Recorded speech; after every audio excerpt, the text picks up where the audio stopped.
Arte France y Tournez-vous s'il vous plaît presentan Arqueo.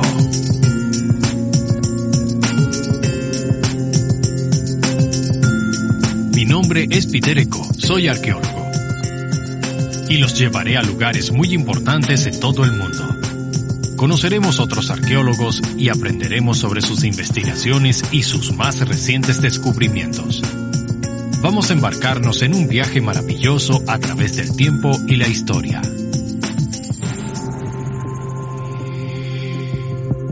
En el sur de Inglaterra está uno de los monumentos prehistóricos más famosos y enigmáticos del mundo, Stonehenge.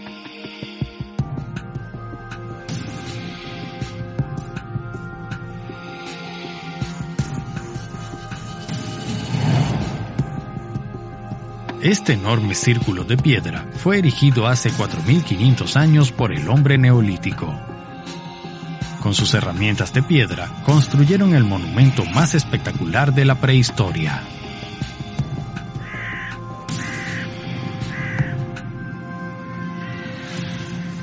Son casi las 6 de la mañana. El sol sale poco a poco.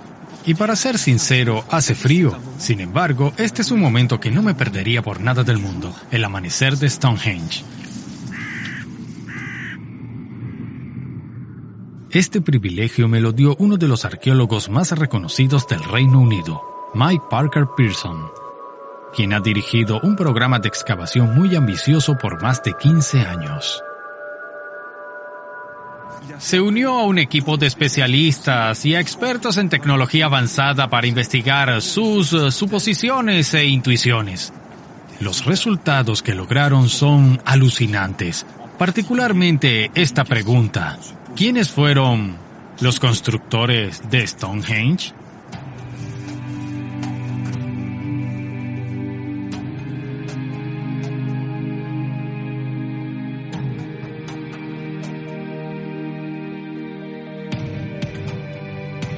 Los constructores de Stonehenge.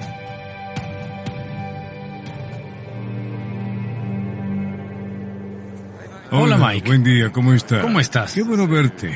Muchas Sí. gracias por invitarme. Para nada. Sí, es impresionante. Es mi primera vez ¿Sí? aquí. ¿La primera vez? Este es un monumento extraordinario. Mira el tamaño de estas piedras. Y la luz matutina en las piedras es magnífica. Es un momento muy especial para verlo. El amanecer y las piedras. Incluso puedes ver sus siluetas en las sombras.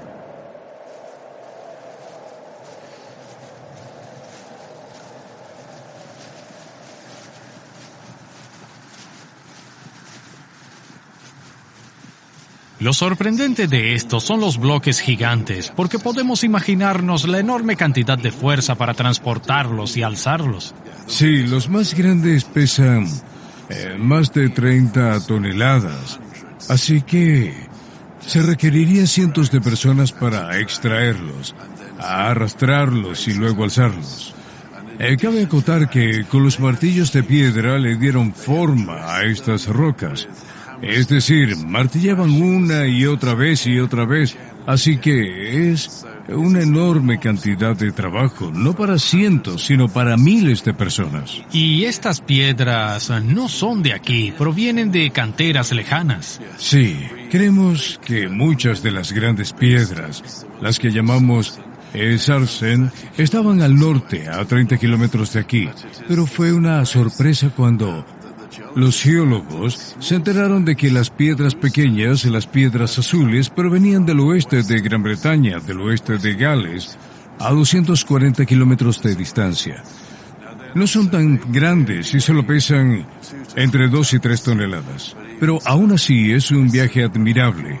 No hay otro lugar en Europa, en la prehistoria, donde las piedras las hayan movido tan lejos. La madera para que las piedras se deslizaran, los trineos para que se asentaran las rocas, las cuerdas para tirar de ellas. Es el manejo de muchos recursos naturales y, por supuesto, alimentar a los trabajadores. Por lo tanto, fue un proyecto de gran envergadura, con materiales y gente. Fue el proyecto más extraordinario jamás presenciado. ¿Quiénes fueron las personas que hace 4.500 años lograron esta hazaña? Debido a la ausencia de escritos, esta pregunta angustió mucho tiempo a la comunidad científica. Hace varios meses, los arqueólogos descubrieron algo fundamental sobre la identidad de los constructores. Estos hombres y mujeres no eran un grupo étnico nativo del Reino Unido. Esta información se debe a una nueva técnica que permite la extracción de ADN de cientos de esqueletos del período neolítico. Lo revolucionario en este estudio no es solo la escala de la muestra, sino también el método. Solíamos pensar que los dientes tenían el ADN mejor conservado, pero en realidad es el hueso que rodea el canal auditivo, el hueso petrous. Es el hueso más denso del cuerpo humano y aquí es donde se conserva mejor el ADN. ¿Eso significa que puedes recuperar el ADN de los antiguos esqueletos que antes era imposible de recolectar? Sí, las posibilidades son maravillosas y por primera vez para Gran Bretaña tenemos casi 100 genomas y eso nos permite analizar la población y cómo cambió a través del tiempo. ¿Y cuáles son los resultados de estos análisis? Parece que tenemos una colonización de granjeros del continente. Pero una vez que esos grupos se trasladaron a Gran Bretaña, no hay tal integración con la población indígena, o si la hay, es muy pequeña. Este es un resultado muy interesante porque nos muestra que fueron invadidos y colonizados. Así que, en cierto modo, podría decirse que son estos inmigrantes quienes quizás estuvieron en el origen de Stonehenge. Sí, trajeron comida, cereales y animales domesticados. Pero también trajeron una cultura con ellos. Algunas de las primeras tumbas construidas en Gran Bretaña por los neolíticos eran megalíticas. Así que este es un evento cultural que trae una nueva forma de vida y, por supuesto, las semillas de la construcción del megalito que darían lugar a Stonehenge. Con este estudio, Mike estableció que después de una larga migración por Europa, llegaron los granjeros neolíticos, alrededor del 4000 a.C. a las Islas Británicas, donde los únicos habitantes eran cazadores-recolectores. En un milenio, estos inmigrantes se establecieron en el territorio, construyendo megalitos y círculos de piedra.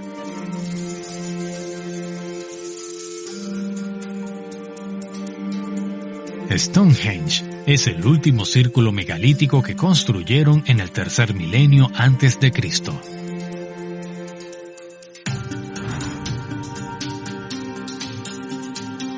Mike descubrió que los descendientes de los primeros colonos construyeron un primer círculo de 56 piedras. Las famosas piedras azules bajo las cuales los constructores enterraron a sus muertos. 400 años después, generaciones sucesoras cambiaron esta estructura.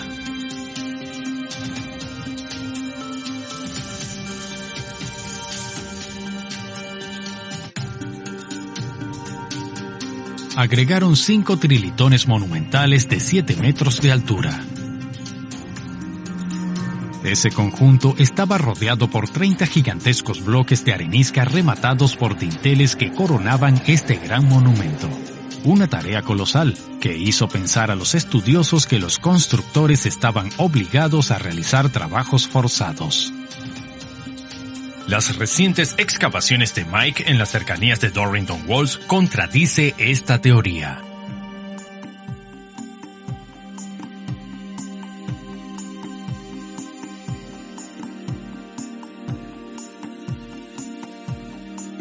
Dorrington Walls es este inmenso anillo de tierra, un gran recinto artificial construido durante el período neolítico, llamado también henge.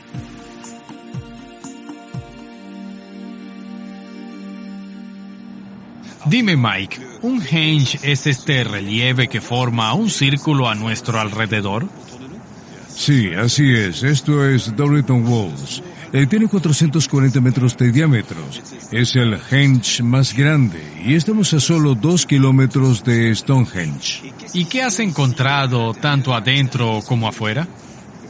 Debajo, antes de su construcción, hay restos de casas. Y por la densidad de estas y los lugares donde las encontramos, creemos que originalmente hubo cientos y hasta miles de hogares aquí. Los arqueólogos han excavado aquí por 4 años. Debajo de las paletas de las excavadoras aparecieron las huellas de las casas de madera. Una inmensa aldea que ayudó a avanzar en la investigación de los constructores de Stonehenge. Esta aldea constaba de cientos de casas pequeñas, casi todas idénticas. Construidas en madera, eran cuadradas. El plano de la ciudad era circular, dividido en distritos. En el centro, 5 casas separadas, quizás la de los jefes de la comunidad. ¿Cuál fue la relación entre esta aldea y el monumento funerario de Stonehenge? Dime, Mike, ¿cuál es tu estimación de la población de este pueblo? Estimamos que quizás 4 o 5 personas vivían en cada casa. Entonces, podría ser una población de 4,000 personas o más. Más de 4,000 personas, enorme para ese momento, ¿verdad? No hay nada igual en Gran Bretaña ni en el noroeste de Europa. En el Neolítico, que fue un periodo de asentamientos dispersos, se trata de los asentamientos individuales más grandes vistos. ¿Y cuál es la relación entre estas personas y Stonehenge? La datación por radio de carbono muestra que esta villa estuvo ocupada durante el periodo de construcción de Stonehenge. Por lo tanto, es muy probable que aquí sea donde vivieron los constructores de Stonehenge. A través de la investigación de estas casas, se encontró información sobre los constructores y sus estatutos. ¿Eran esclavos como se creyó durante mucho tiempo? Los arqueólogos descubrieron que los interiores de las casas eran cómodos. Encontraron bancas para dormir, almacenes y una chimenea central. Para reflejar la luz, las paredes y los pisos estaban cubiertos con barro y cal. Dime, ¿cómo lo describes? No tengo la impresión de que se tratara de una ciudad esclava como antes se pensaba. Exacto, porque las casas son iguales a las que encontramos en los asentamientos más pequeños. Así que estas casas pequeñas con una chimenea en el centro, camas en cada lado y contra las paredes, son evidencias de una estructura doméstica estándar. Así que se trata de personas comunes que vivieron aquí, hombres y mujeres e incluso niños, no esclavos. Entonces, los constructores fueron hombres y mujeres que vinieron aquí para construir Stonehenge. Pero los arqueólogos hicieron otro descubrimiento aún más sorpresivo. La aldea estaba ocupada solo por temporadas. Los constructores no vivían aquí durante el año.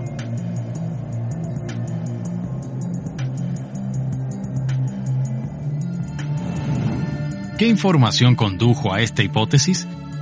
Estos miles de huesos, en su mayoría de cerdos, fueron desenterrados fuera de las casas. Restos de grandes banquetes. Son estudiados en la Universidad de Sheffield, al norte de Londres.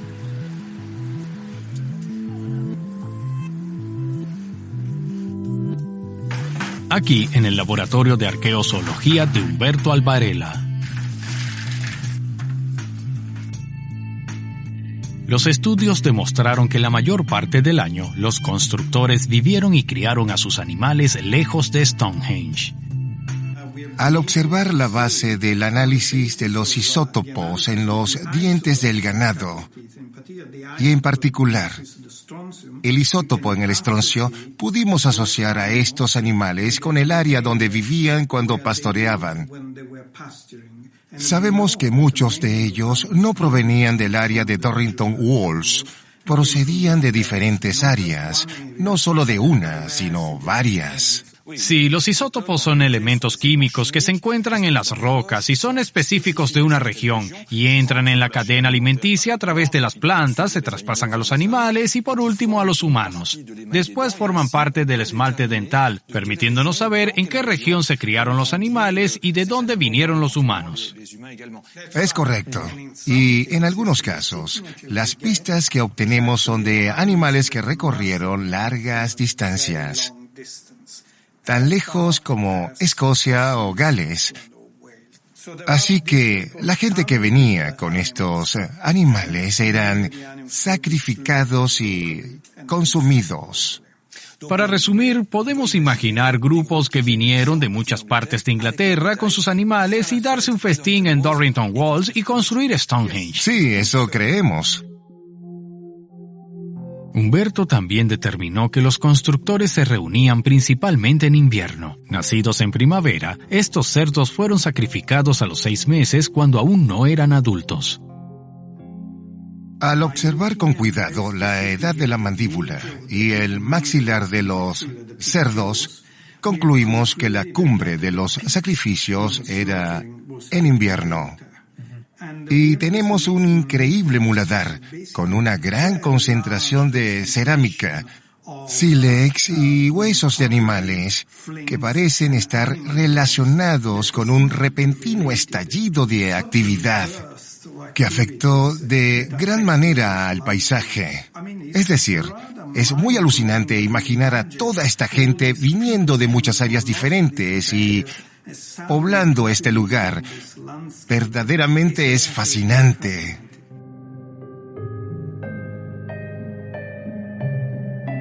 Por lo tanto, los constructores de Stonehenge vinieron de todo el país para pasar unos meses de invierno y pusieron sus energías en este gran proyecto arquitectónico.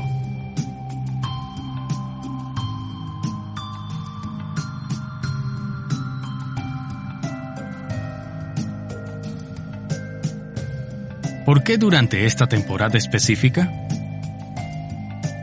¿Qué motivó su llegada en una época tan fría del año?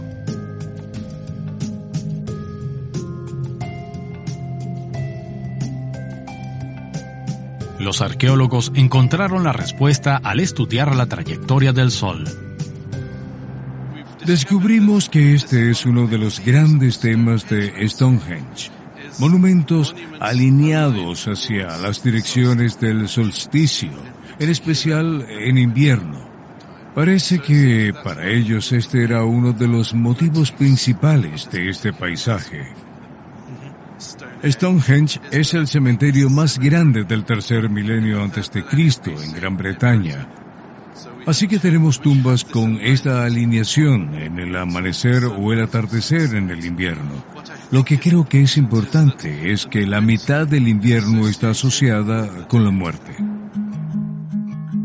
Los constructores de Stonehenge vinieron aquí para venerar a los muertos.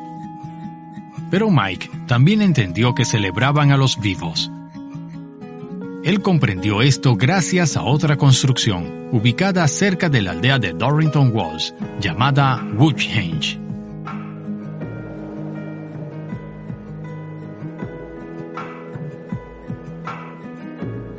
Estos postes de concreto marcan el lugar donde habían postes de madera, hace 4.500 años, al mismo tiempo que Stonehenge y Dorrington Walls.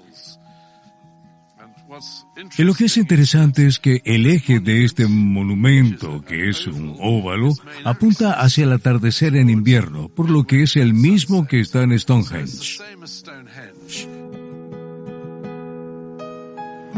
Con los datos recopilados por los científicos, ahora sabemos cómo se veía este monumento.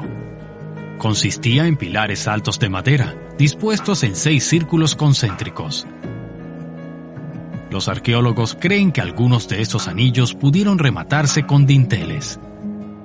Su propósito exacto sigue siendo un misterio. pero según Mike, los constructores lo erigieron para celebrar la vida. ¿Y cómo explicas que Stonehenge está hecho de piedra y que aquí usaron madera? La principal diferencia parece estar en lo que sucedía en ambos lugares. En Stonehenge enterraban a los muertos, pero no hay evidencia de otras cosas. En cambio, lo que encontramos aquí fueron muchas casas, pero no restos humanos. Entonces, el contraste entre la madera y la piedra es uno entre la transitoriedad en la vida y la inmortalidad que pudiese existir.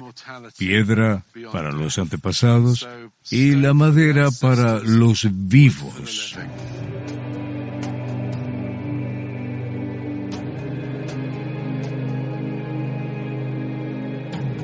Según Mike, estos dos monumentos que representan la vida y la muerte estaban unidos por un camino procesional.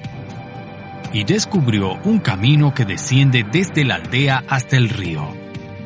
Según él, durante ciertos rituales como el solsticio, los constructores bordearon el río durante más de 2 kilómetros.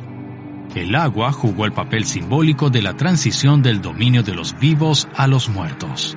La gente luego tomó otro camino que los llevó a Stonehenge. Los arqueólogos estiman que, en ese momento, el 10% de la población de Gran Bretaña participó en esta procesión. Mike demostró que estas grandes ceremonias estaban relacionadas con la construcción de Stonehenge. El proceso de construcción de estos monumentos fue un acto de fe para estas personas neolíticas.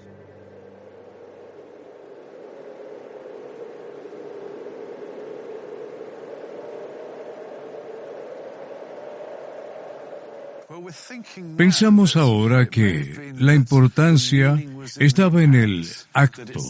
Lo significativo era la edificación. Y cuando estaba lista, se iban. No tenemos evidencia de alguna actividad sustancial dentro de este monumento.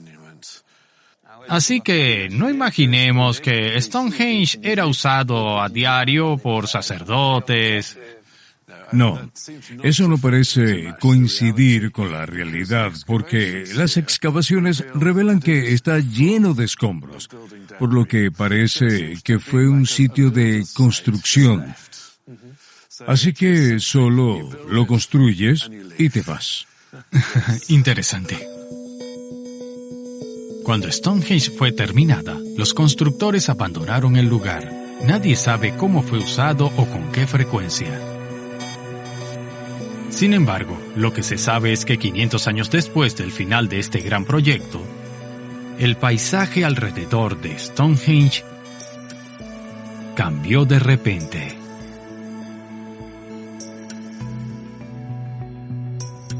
Estas son tumbas de un nuevo tipo e indican que comenzó una nueva era en Stonehenge.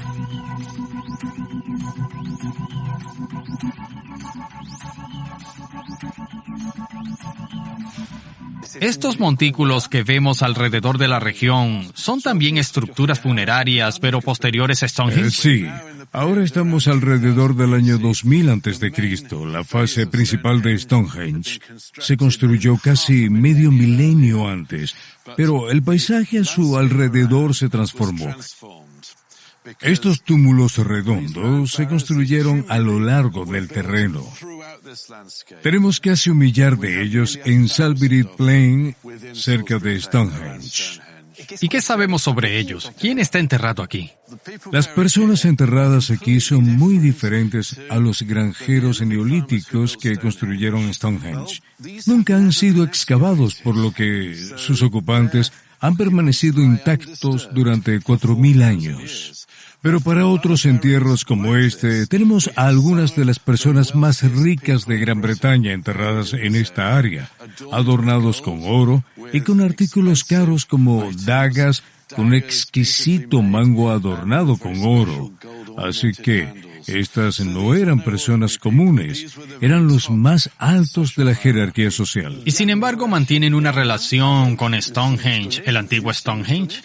Sí, aunque Stonehenge Se convierte en un monumento antiguo en este punto. Aún conserva su papel como foco en este lugar, porque están dispuestos de tal manera que todos miran hacia Stonehenge. No solo aquí en esta cresta, sino en todas las crestas que lo rodean.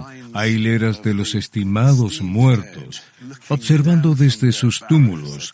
Los túmulos de este centro antiguo. Es muy antiguo, ya tuvo su momento. En cierto modo, este es también el final de los megalitos. Asimismo, es el final de la construcción del megalito, porque esta fue la transformación de la edad de piedra en la edad del bronce, por lo que la edad de los metales al fin llegó.